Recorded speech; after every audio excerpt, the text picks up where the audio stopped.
രാധിക ഇപ്പോൾ ചെല്ല്, ഡ്യൂട്ടി ഉണ്ടല്ലോ, അത് കഴിഞ്ഞ് നോക്കാം. Okay madam, good morning. Good morning ഇപ്പോഴാണോ പറയുന്നത്? ആ, വേഗം ചെല്ല്. പതിയെ പതിയെ രാധു പുറത്തേക്കിറങ്ങി.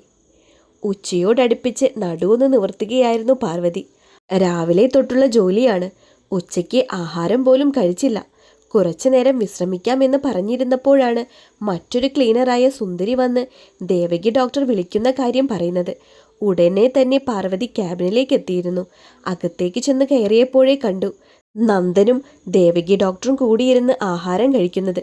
അകത്തേക്ക് കയറാതെ അവിടെ നിന്ന പാർവതിയെ ദേവകി ഡോക്ടർ അകത്തേക്ക് വിളിച്ചു. എന്താ മോളെ അവിടെ തന്നെ നിൽക്കുന്നത്? കയറി വാ. എന്തിനാ അമ്മയെ വിളിച്ചത്? അതെന്താടോ, ഞങ്ങൾ വിളിച്ചാൽ മാത്രമേ ഇങ്ങോട്ട് വരികയുള്ളൂ. അങ്ങനെയല്ല നന്ദേട്ടാ, ഒരുപാട് ജോലിയുണ്ടായിരുന്നു. അപ്പോഴാ സുന്ദരി ചേച്ചി വന്ന് ദേവമ്മ വിളിക്കുന്ന കാര്യം പറഞ്ഞത്. അതാ വേഗം വന്നത്. എന്നാ മോളെ നിന്റെ ജോലിയൊക്കെ തീരുന്നത്? അതെങ്ങനെയാ അമ്മേ? ആര് വരുത്തി വെച്ചതാ? ഇവൾ തന്നെയല്ലേ? നിന്നോട് ആരെങ്കിലും പറഞ്ഞോ പാർവതി ഇവിടെ ജോലിക്ക് വരാൻ? നീ ആ കുഞ്ഞിനെയും കൊണ്ട് തന്നെയല്ലേ അവിടെ താമസിക്കുന്നത്? എത്ര വട്ടം ഞാനും അമ്മയും പറഞ്ഞതാ ഞങ്ങളുടെ കൂടെ വന്ന് താമസിക്കാൻ. അപ്പോൾ നിനക്ക് മടി. ഒന്നും വേണ്ട, ഈ ക്ലീനിങ് ജോലി മാറ്റിയിട്ട് വേറെ എന്തെങ്കിലും ജോലി വാങ്ങാമായിരുന്നല്ലോ. അതും വയ്യ. നീ ജോലിക്ക് പോലും പോണ്ടായിരുന്നു, ഞങ്ങൾ നോക്കിയേനെ. അതെങ്ങനെയമ്മേ? ആത്മാഭിമാനം വിട്ട് അവൾക്കൊരു കളിയുമില്ലല്ലോ. നീ പോടാ, എൻ്റെ മോളെ വിഷമിപ്പിക്കാതെ. മോളിങ്ങ് വാ. ദേവകി പാർവതിയെ ചേർത്ത് പിടിച്ച് അവരുടെ കൂടെ ഒരു കസേരയിലിരുത്തി. എന്തെങ്കിലും കഴിക്കാം മോളെ, നീ ഉച്ചയ്ക്കൊന്നും കഴിച്ചില്ലല്ലോ. വേണ്ട ദേവമ്മേ, ഞാൻ കഴിച്ചതാ ഉച്ചയ്ക്ക്. എന്തിനാ മോളെ നീ എന്നോട് കള്ളം പറയുന്നത്? ഇവൻ കണ്ടു നീ ഉച്ചയ്ക്കുള്ള ചോറ് കൊണ്ട് കളയുന്നത്. അത് പിന്നെ അതെനിക്ക് കഴിക്കാൻ തോന്നിയില്ല. ഭയങ്കര ക്ഷീണം പോലെ തോന്നി. അതെന്തു പറ്റി പെട്ടെന്നൊരു ക്ഷീണം? നന്ദൻ പാർവതിയുടെ കണ്ണു പിടിച്ചു നോക്കി. നല്ല രക്തത്തിൻ്റെ കുറവുണ്ട് പാർവതി. അമ്മേ, ഹീമോഗ്ലോബിൻ കുറവായിരിക്കും. ആണോ മോളെ? നല്ല ഫ്രൂട്ട്സൊക്കെ മേടിച്ച് കഴിക്കണം കേട്ടോ. അല്ലേ വേണ്ട നന്ദ, നീ പോകുന്ന വഴിക്ക് വീട്ടിലേക്ക് ആവശ്യമുള്ള സാധനങ്ങളെല്ലാം വാങ്ങി കൊടുത്ത് വിട്ടേക്ക്. ശരി അമ്മേ. നന്ദേട്ടാ, അതൊന്നും വേണ്ട. ഇപ്പോൾ തന്നെ ഒരുപാട് സാധനങ്ങൾ വീട്ടിലുണ്ട്. അതിനെന്താ, ഇതും കൂടി ഇരുന്നോട്ടെ. ഭക്ഷണത്തിൻ്റെ കാര്യമൊന്നുമല്ല. ഉണ്ടെങ്കിൽ നീ അത് കഴിക്കുന്നില്ല, അതല്ലേ പാർവതി കാര്യം. മോൾ എന്തിനാ കരയുന്നത്? ഒരു കാര്യം ചെയ്യേ, വീട്ടിൽ പൊക്കോ. വേണ്ടമ്മേ, എനിക്ക് കുഴപ്പമില്ല. നോക്ക്, നിന്റെ അമ്മയാ പറയുന്നത് വീട്ടിൽ പോകാൻ. നോക്ക്, ഇന്ന് പോയി കുറച്ച് റെസ്റ്റ് എടുക്ക്. വയ്യെങ്കിൽ നാളെയും വരണ്ട. ശരിയാ പാർവതി, അമ്മ പറഞ്ഞത്. നീ വീട്ടിൽ പൊക്കോ. വൈകുന്നേരം ഞാൻ കണ്ണനെയും വിളിച്ചു കൊണ്ടുവരാം. നിന്നെ കൊണ്ടുവിടണോ? വേണ്ട, ഞാൻ തനിച്ചു പൊക്കോളാം. നിറഞ്ഞ മിഴികൾ കൈകൊണ്ട് തുടച്ചുകൊണ്ട് പാർവതി കസേരയിൽ നിന്ന് എഴുന്നേറ്റു. പാർവതി പോയതും ആ അമ്മയും മകനും മുഖാമുഖം നോക്കി. എന്നാടാ അവളുടെ പ്രശ്നങ്ങളൊക്കെ തീരുന്നത്? 8 വർഷമായില്ലേ? അവളെന്താ ഒന്നും മറക്കാത്തത്? പുറത്ത് ചിരിച്ചു കാട്ടി മനസ്സിൽ കിടന്ന് പെരിയുന്ന സ്വഭാവമുണ്ടല്ലോ, അതെങ്ങനെയെങ്കിലും മാറ്റിയെടുത്തേ പറ്റൂ. അമ്മയ്ക്ക് തോന്നുന്നുണ്ടോ അവൾ മറക്കുമെന്ന്? ഒരിക്കലുമില്ല. നമുക്ക് അവരെ കണ്ടൊന്ന് സംസാരിച്ചാലോ? അമ്മ എന്തായി പറയുന്നത്? ഈ കാര്യം പറഞ്ഞ് നമ്മൾ ഒരുപാട് പുറകെ നടന്നതല്ലേ. അവൾ എന്തെങ്കിലും കേട്ടോ? എന്താന്ന് പറഞ്ഞതെന്ന് ഓർമ്മയുണ്ടോ? അവൾ അറിയാതെ വല്ലോം അവൾ ഇവിടെയുണ്ടെന്ന് അവരെ അറിയിച്ചാൽ മരിച്ചു കളയുമെന്ന്. ആടാ, പക്ഷേ അവൾ തന്നെയല്ലേ എല്ലാം ചെയ്യുന്നത്. അമ്മേ, ഈ പ്രായത്തിനിടയ്ക്ക് അവൾ അനുഭവിച്ചതിന് കണക്കില്ല. അത്രത്തോളമുണ്ട്. എന്നാൽ നീ ഒരു കാര്യം ചെയ്യേ, എങ്ങനെയെങ്കിലും അവളെ വീട്ടിലേക്ക് കൊണ്ടുവരാൻ നോക്ക്. കണ്ണനെ കൊണ്ട് എങ്ങനെയെങ്കിലും അവിടെ തന്നെ നിർത്താൻ നോക്ക്. ഞാൻ പറയാഞ്ഞിട്ടാണോ? അവൾ വരാഞ്ഞിട്ടല്ലേ അമ്മേ. വീട്ടിലേക്ക് ചെന്ന പാർവതി അകത്ത് കയറി വാതിൽ കുറ്റിയിട്ട് ബാഗ് ഊരി കട്ടിലിലേക്ക് എറിഞ്ഞു. ചുരിദാർ മാറ്റി വേറൊരു തുണി അണിഞ്ഞ് കട്ടിലിലേക്ക് വന്ന് കിടന്നു. പെട്ടെന്ന് പാർവതി തലചിരിച്ചൊന്ന് നോക്കി. ബാഗിൻ്റെ സൈഡിലായി ഒരു പഴയ പത്രത്തിൻ്റെ പീസ് കിടക്കുന്നു. അവൾ അത് എടുത്തു നോക്കി. Best businessman of the year എന്നതിന് താഴെ കാശിനാഥൻ എന്ന പേരിനോട് ചേർന്ന് കൊടുത്തിരിക്കുന്ന ഒരു ചിത്രത്തിലേക്ക് പതിയെ വിരലുകൾ കൊണ്ട് തലോടി. വർഷങ്ങൾക്ക് ശേഷം കാണുകയാണ്. വർഷങ്ങൾ പിന്നോട്ട് അവളുടെ മനസ്സോടി. ഓരോ നിമിഷങ്ങളും തൻ്റെ മനസ്സിൽ കൂടെ മിന്നൽ വേഗത്തിൽ പാഞ്ഞു. പതിയെ ആ ഒരു രാത്രിയിലേക്ക് അവളുടെ മനസ്സ് സഞ്ചരിച്ചു. 8 വർഷങ്ങൾക്ക് മുൻപ് താമരത്തണ്ട് പോലെ തറയിലേക്ക് വീണു. പക്ഷേ വീഴുന്നതിന് മുൻപ് ആ 2 കരങ്ങൾ അവളെ ചേർത്ത് പിടിച്ചിരുന്നു. കണ്ണു തുറക്കുമ്പോൾ അവൾ ട്രെയിനിൽ തന്നെയാണ്. ചുറ്റും നോക്കിയപ്പോൾ ആ ബോഗിയിൽ അങ്ങിങ്ങായേ ആളുകളുള്ളൂ. താൻ കിടക്കുന്ന സീറ്റിന് നേരെ ഒരാൾ ഇരിപ്പുണ്ട്. പെട്ടെന്ന് പാർവതി സീറ്റിൽ നിന്നും ചാടി എഴുന്നേറ്റു. തൻ്റെ മുന്നിലിരിക്കുന്ന ആളെ കണ്ട് അവൾ അത്ഭുതപ്പെട്ടു. നന്ദേട്ടാ, നിങ്ങളോ? ചാടിച്ചാകാൻ പോവുക? എനിക്ക് ജീവൻ കളയാൻ പോകുന്നതിന് മുൻപ് വയറ്റിൽ കിടക്കുന്ന ജീവന്റെ കാര്യം നിനക്ക് ഓർത്തുകൂടായിരുന്നോ? പാർവതി പതിയെ തൻ്റെ വയറ്റിലേക്ക് കൈകൾ ചേർത്ത് വെച്ചു. കണ്ണുകൾ അടച്ചപ്പോൾ അവളൊരു കുഞ്ഞിൻ്റെ കരച്ചിൽ മനസ്സിൽ മുഴുകി. ഞാനെങ്ങനെ അറിഞ്ഞു എന്നായിരിക്കും. ഞാനൊരു ഡോക്ടറാണ്. നിങ്ങളുടെ ഗവൺമെൻറ് ഹോസ്പിറ്റലിലെ അവിടെയായിരുന്നു വർക്ക് ചെയ്യുന്നത്. അതെങ്ങനെ എന്നെക്കുറിച്ച് അറിയാൻ വഴിയില്ലല്ലോ. എപ്പോഴൊക്കെ അടുത്ത് വരുമ്പോഴും താൻ എന്നെ കടിച്ചു കീറാൻ നോക്കുകയായിരുന്നില്ലേ? പേടിക്കേണ്ട പാർവതി, എന്താ കാര്യം? പൊട്ടിക്കരച്ചിലായിരുന്നു അവൾ അവനായി മറുപടിയായി നൽകിയത്.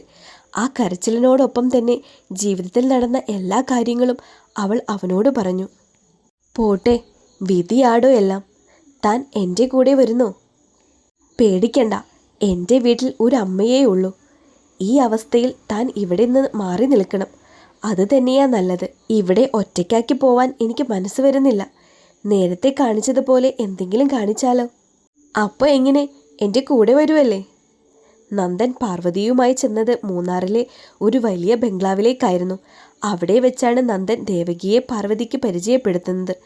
അന്ന് തൊട്ട് ഇന്ന് വരെ സ്വന്തം അമ്മയുടെ സ്നേഹവും ഒരു സഹോദരൻ്റെ സ്നേഹവുമാണ് അവരിൽ നിന്നും തനിക്ക് കിട്ടിയിട്ടുള്ളത്. എന്നാലും മനസ്സിലെവിടെയോ കാശി ഇപ്പോഴുമുണ്ട്. ഉറങ്ങാതെ നേരം വെളുപ്പിക്കുന്ന രാത്രികളിൽ തൻ്റെ വീർത്തുന്തിയ വയറിലേക്ക് അവൾ പതിയെ കൈകൾ ചേർക്കും. തൻ്റെ പാതിയുടെ രക്തം അങ്ങനെ കണ്ണനും തൻ്റെ ജീവിതത്തിൻ്റെ ഭാഗമായി. അന്നോളം താങ്ങും തണലുമായി നന്ദേട്ടനും അമ്മയും കൂടി ഉണ്ടായിരുന്നുവെങ്കിൽ പോലും അവർക്കൊരു ഭാരമാവേണ്ട എന്ന് കരുതിയാണ് അടുത്തൊരു വീട് വാടകയ്ക്കെടുത്ത് താമസിക്കുന്നത്. അവരുടെ ഹോസ്പിറ്റലിൽ തന്നെ ക്ലീനറായി ജോലിയും വാങ്ങി. വേറെ ജോലി നോക്കാമെന്ന് പറഞ്ഞതാണ്. പക്ഷേ വേണ്ട, തനിക്ക് ഇതാണ് ചേരുക. എല്ലാം ഓർത്തു കഴിഞ്ഞപ്പോൾ മനസ്സിൽ വീണ്ടും കാശിയുടെ മുഖം മാത്രം. പെട്ടെന്ന് കട്ടിലിൽ നിന്ന് എഴുന്നേറ്റ് പാർവതി കാശിയുടെ മുഖമുള്ള പത്രത്തിൻ്റെ പീസ് കൂട്ടി തറയിലേക്കെറിഞ്ഞു. അവളുടെ മനസ്സിൽ ദേഷ്യം ആളിക്കത്തി. എന്തോ ഓർത്തുകൊണ്ട് അവൾ ജോലികളിലേക്ക് നടന്നു. ഈ സമയം മറ്റൊരിടത്ത്, പാർവതി! ഉറക്കത്തിൽ നിന്ന് അവൻ അവളുടെ പേര് ചൊല്ലി ഞെട്ടി എഴുന്നേറ്റു. ഇടതൂർന്ന് വളർന്നു കിടക്കുന്ന മുടി 2 കൈകൾ കൊണ്ട് വലിച്ചു പിടിച്ച് അവൻ്റെ മനസ്സിലേക്ക് മിന്നൽ പിണർ പോലെ അവളുടെ മുഖം കടന്നുപോയിക്കൊണ്ടിരുന്നു. കുറ്റബോധത്തോടെ അവൻ ഭിത്തിയിൽ ഫ്രെയിം ചെയ്ത് വെച്ചിരിക്കുന്ന അവളുടെ പുഞ്ചിരിക്കുന്ന മുഖത്തേക്ക് നിറമിഴിയാലെ നോക്കി. അതിനടുത്തേക്ക് നടന്നു. എവിടെ മോളെ നീ ഇപ്പോൾ? ഒരു കുഞ്ഞ് തെറ്റ് ചെയ്തതിൻ്റെ പേരിൽ എന്നെ വിട്ടു പോകേണ്ട കാര്യമുണ്ടായിരുന്നോ? വേഗം വാ എൻ്റെ അടുത്തേക്ക്. എനിക്ക് നിൻ്റെ അടുത്തേക്ക് വരാനല്ലേ പ്രയാസമുള്ളൂ. നിനക്കെന്നെ കണ്ടുപിടിക്കാൻ പ്രയാസമൊന്നുമില്ലല്ലോ. വേഗം വാ. ഓട്ടോയിലേക്ക് നോക്കി കയ്യിലുണ്ടായിരുന്ന കുപ്പി വായിലേക്ക് കമിഴ്ത്തി ഒരു നിമിഷം ആലോചിച്ച ശേഷം അവൻ ആ കുപ്പി തറയിലേക്ക് വലിച്ചെറിഞ്ഞു. കഷ്ണം കഷ്ണമായി അത് പൊട്ടിത്തെറിച്ചു. ഒരു ഭ്രാന്തനെ പോലെ അവൻ അലറി. മഞ്ഞിൻ കടങ്ങൾ വീണു മൂടിയ സായാഹ്നത്തിൽ വീടിൻ്റെ പടിമേൽ ഇരിക്കുകയായിരുന്നു അവൾ. ഇടയ്ക്കിടയ്ക്ക് തേയിലത്തോട്ടങ്ങൾ താണ്ടി റോഡിലേക്ക് നോക്കുന്നുണ്ട്. കയ്യിലുണ്ടായിരുന്ന കീപാഡ് ഫോണിൽ കോൾ ബട്ടണിൽ ഇടയ്ക്കിടെ ഒരു നമ്പറിലേക്ക് തന്നെ അവൾ വിളിച്ചുകൊണ്ടിരുന്നു. പക്ഷേ സ്വിച്ച് ഓഫ് എന്ന മറുപടിയോടെ കോൾ ഡിസ്കണക്റ്റായി മാറിക്കൊണ്ടിരുന്നു. വേവലാതിയോടെ അവൾ പടിക്കെട്ടിൽ നിന്ന് എഴുന്നേറ്റ് മുറ്റത്തേക്കിറങ്ങി. തേയിലത്തോട്ടത്തിൻ്റെ ഇടയിൽ കൂടെ നടന്ന് റോഡിലേക്കിറങ്ങിയതും ഒരു കാറ് വന്ന് അവളുടെ മുന്നിൽ നിന്നതും ഒരേ സമയമായിരുന്നു. വണ്ടി ഒതുക്കി അതിൽ നിന്നും ഡ്രൈവിംഗ് സീറ്റിൽ നിന്നും നന്ദനും കോ ഡ്രൈവർ സീറ്റിൽ നിന്നും കണ്ണനും ഇറങ്ങി. പക്ഷേ പാർവതി പ്രതീക്ഷിക്കാതെ ഒരാൾ കൂടി കാറിലുണ്ടായിരുന്നു. അമ്മേ! കണ്ണൻ ഓടി വന്ന് പാർവതിയെ കെട്ടിപ്പിടിച്ചു. ഇവളെ എവിടുന്ന് കിട്ടി?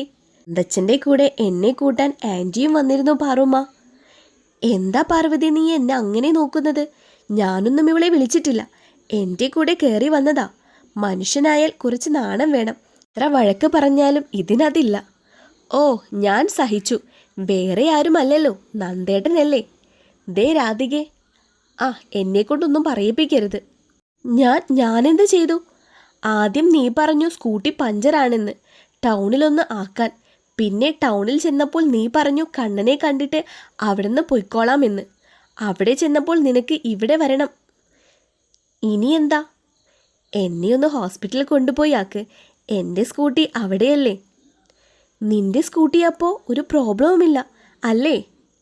യെസ്, അങ്ങനെയല്ല. You bloody. നന്ദൻ കാറിൻ്റെ ബോണറ്റിൽ കൈ ആഞ്ഞടിച്ചു. നന്ദച്ച, അങ്ങനെ ചെയ്യില്ലേ, വേദനിക്കില്ലേ?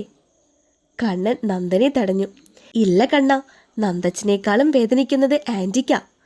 അത് ദേ ഇവിടെ, ഈ നെഞ്ചിനകത്ത്. ഡി പതുക്കെ, എന്തിനാ ഇങ്ങനെ വഴക്ക്? പാർവതി, ഞാൻ പോവുക. എല്ലാ സാധനങ്ങളും ഉണ്ട്. പിന്നെ കണ്ണൻ്റെ 6 മാസത്തെ ഫീസ് ഞാൻ അടച്ചിട്ടുണ്ട്. നന്ദേട്ടാ, അത് ഒന്നും പറയണ്ട, ഞാൻ പോവാ. കയറുന്നില്ല?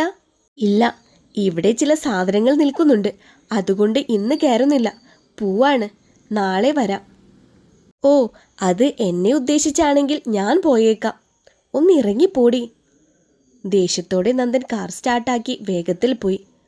ആ, നന്ദേട്ടൻ പോയി, ഞാനും പോവാടി. ഇനി നീ ഹോസ്പിറ്റലിൽ ചെന്ന് എപ്പോഴാ ഹോസ്റ്റലിലേക്ക് പോകുന്നത്? രാത്രിയാകും. പേടിയൊന്നുമില്ലേ പെണ്ണെ? ഈ രാധുവിന് പേടിയോ? നടന്നത് തന്നെ. പോണ്ടടി, സമയം ഇത്രയായില്ലേ. ഇവിടെ നിൽക്ക്, രാവിലെ നമുക്ക് ഒരുമിച്ച് പോകാം. പോണ്ട പോണ്ട ആൻറ്റി, പ്ലീസ്. കണ്ണൻ പറഞ്ഞ സ്ഥിതിക്ക് ഇനി കണ്ണൻ്റെ രാധു ആൻറ്റി പോണില്ല. എന്നാ നീ വാ, യൂണിഫോം കഴുകിയിടാം.